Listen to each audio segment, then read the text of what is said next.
guys are up 22 to 1. I imagine there really isn't an excuse to let go of a lead like that, irrespective of the fact that you had it after the first quarter.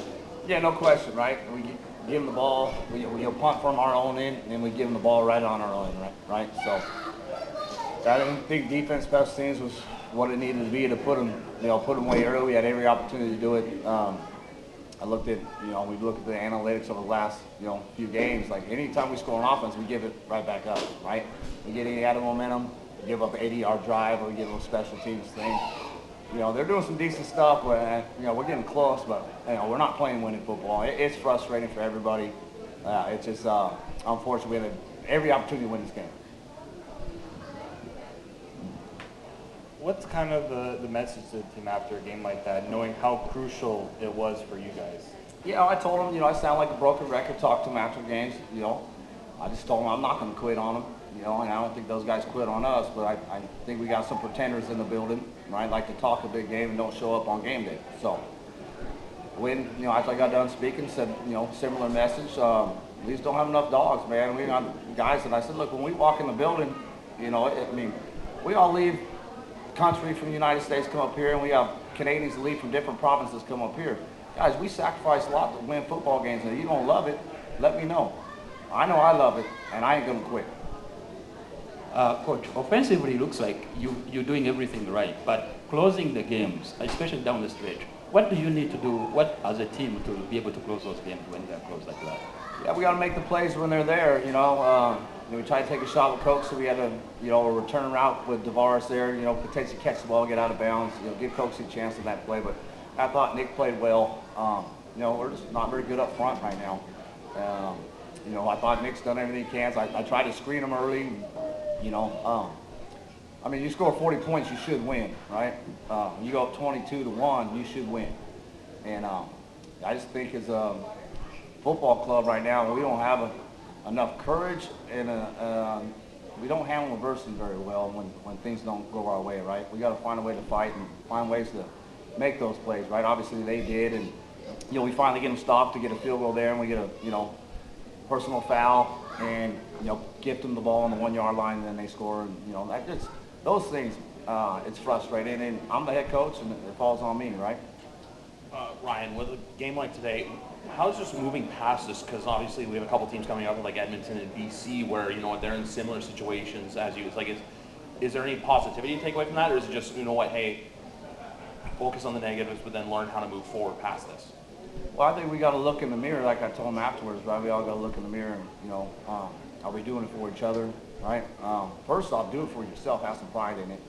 We're on the Edmonton 6-day week. West travel. Doesn't matter. No one's gonna feel sorry for us. And I told those guys don't read the headlines. 2-7, but we still got a shot. And I was on a 1-7 ball club, and we'll finish 9-9 and make it to the Eastern Finals. So that was one of my messages to them. But the urgency's got to be there. We know where we're at. It's disappointing. Disappointing for our fans too, for the kind of football that we've shown them in the past, and we're not doing it right now. So very frustrating. A little humble pie, I guess you would say, but that was a game we should have won, and we've had multiple games we should have won, and we're just not. We're not finding ways to get wins. And then just one more with quarterback. Obviously, Nick's been playing really well, but given the timeline, if the season continues to go on the current path that it is, would there be any real evaluation with Chad's potentially coming back, or kind of a wait and see moment at that time? Well, I think he's close. I don't know if I want to put him in front of that O-line.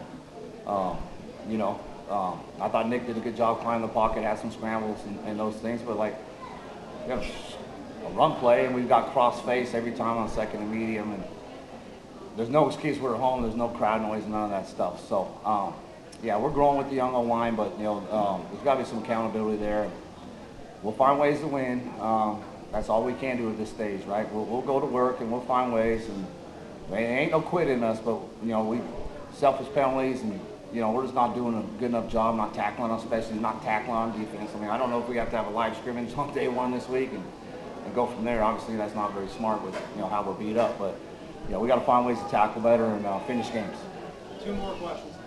Coach, when it comes to special teams, twice you gave up returns that yielded inside your 10-yard line. What are you seeing on those returns? Well, we're not tackling very well. A lot of missed tackles on there, you know, and I got a little upset with Mickey at times. I mean, that's his unit. But, you know, those guys have some onus too. I mean, we got some starters on special teams now trying to make it a big priority. But as you can see, another week, our special teams let us down. Ryan, moving forward, the team has to play better. How much of it is an emotional issue for the team, mental? Well, I would say there's a little bit of it, right? I think when things don't go our way, you can see like deer in the headlights, right? Someone else is waiting for someone else to make the play, right? You got some accountability there, fellas. It's professional football. You get paid to do this. It's a great sport, you know, great living. It's fun to do it, but you know, it's still a job, right? And it's performance-based, right? And you know, judged by wins and losses. But when things don't go our way, it's like everybody's looking for someone else to go make the play, right? And yeah, it's unfortunate, but you know, we can't. Like, there's nothing really to say about it right now, guys. Like, we're 2-7. We got to find a way to get it fixed, and we can't, you know, bicker and point fingers and offense, defense, special teams, whatever, man. Like, each guy's just got to look in the mirror and find a way to do your individual self a benefit in playing better and having a better purpose walking in this building. With a game like today, you being QB1, what's the main message you can tell the guys to keep them positive after a result like that? You know, the offense, you want to be proud of the stuff you did do throughout the game. You know, continuing to take and retake the lead in the fourth quarter. Obviously, you know, starting fast, finishing fast, responding, you know, whenever our defense gave up points, coming back out there and getting points of our own. So you want to make sure you focus on those. We also want to focus on, you know, how we're going to win the game, you know, down a touchdown, 40 seconds left, what's going to be our, you know, 5-6 plays we have there in that much time to be able to get down there and, you know, get 70 yards. You know, because games are going to come down to that, and we have to be able to answer that call, however it comes, whether it's us getting back into the lead or getting back into a game, or you know, the defense, their offense getting the lead late.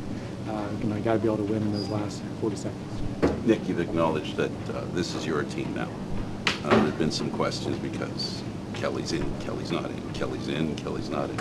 Now it's your team. Now, feeling that, what does that mean for you specifically? I know I'm drilled down in the question that was just asked. For you, how does it change how you deal with your teammates? You know, as offense, you know, I think we really answered the bell. You know, these past couple weeks, you know, for the most part, we still have to, you know, figure out how to close out these games when the ball is in our hands and we have the chance. You know, but I think so many guys, offensive lines really stepped up. I think this was their best game by far that they've had. I don't know if I took a sack today. I only got hit a few times. Felt like I had a pretty clean pocket a lot of times, and they stayed on blocks, allowing me to scramble. Even when they, you know, gave up an edge rush or gave them an inside move, they stuck with their guy, giving me a chance to get away from them. You know, I think we just got to keep building on those little positive things that we can, because everybody's making, you know, big strides from week to week, and if we keep doing that, you know, the wins are going to come. How's the young line moving as far as you're concerned? How's it advancing? Great. You know, I think, you know, they're building chemistry together. You know, they're building confidence, and we're just figuring out how we're going to defend, you know, some of the ways that defenses are trying to attack us up front. You know, I think, you know, we haven't got a chance to watch the film from this game, but, you know, from the past couple weeks to what I felt this game, it was, you know, night and day. And I think, you know, it's testament to their work ethic and, you know, the chemistry that they're building up front. Nick, how do you avoid letting frustrations, you know, you've been playing well enough for your team to win. How do you avoid letting yourself getting frustrated in these situations? I'm sorry, can you repeat that question? How do you, you know, you've been playing well enough for your team to win these games. How do you avoid having frustration not take over for yourself? You know, I think you got to keep reminding yourself, and we keep reminding ourselves as an offense, you know, you want these opportunities. You want to be the one that has to win the game for the team. You know, it's a big responsibility, but it's where all the glory and the fun and the celebrations come from at the end. It's much more fun as an offense to win that way than it is to win when, you know, the defensive special teams is carrying you through a 17-13 win kind of thing. So, but at the end of the day, you still got to win. You know, if you're going to take up that challenge to go out there and score every possession, score at the end, win the game, you got to be able to come through. And we're going to keep working to get better and making sure we can in those final minutes. Is there an appreciable difference that you can see from a team that the last 2 or 3 seasons, and apart from the turnover, that would get to the East Final or get to the Grey Cup, to a team that's now 2-7? You've been around here enough now that you've seen what a good locker room and success looks like here. What's missing? It's a much different, locker room and everything than, we had maybe the last season or two. Unfortunately, we're, every week we get to play somebody who was here last year, the year before, and they, unfortunately make a play against us, like Dan did on the kickoff return. And you're like, man, he was a great teammate. He was cool. But that's part of the business. It's part of the league, especially when you're in a league that's small.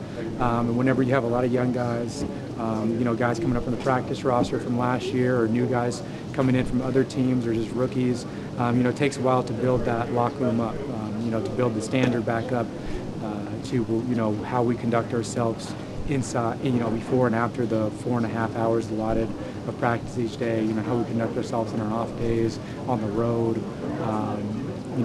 To give you that extra edge, to give you that extra play or two you need to change the outcome of a game during those 60 minutes. What's the message heading into next week, facing an opponent that's also having their own struggles right now? To keep building off what we're doing. I'm not going to ever go out there and stand up in front of the defense or special teams and try to say anything, because I'm not in their film. I'm not in their calls. I don't know, what their responsibilities are, who's doing what.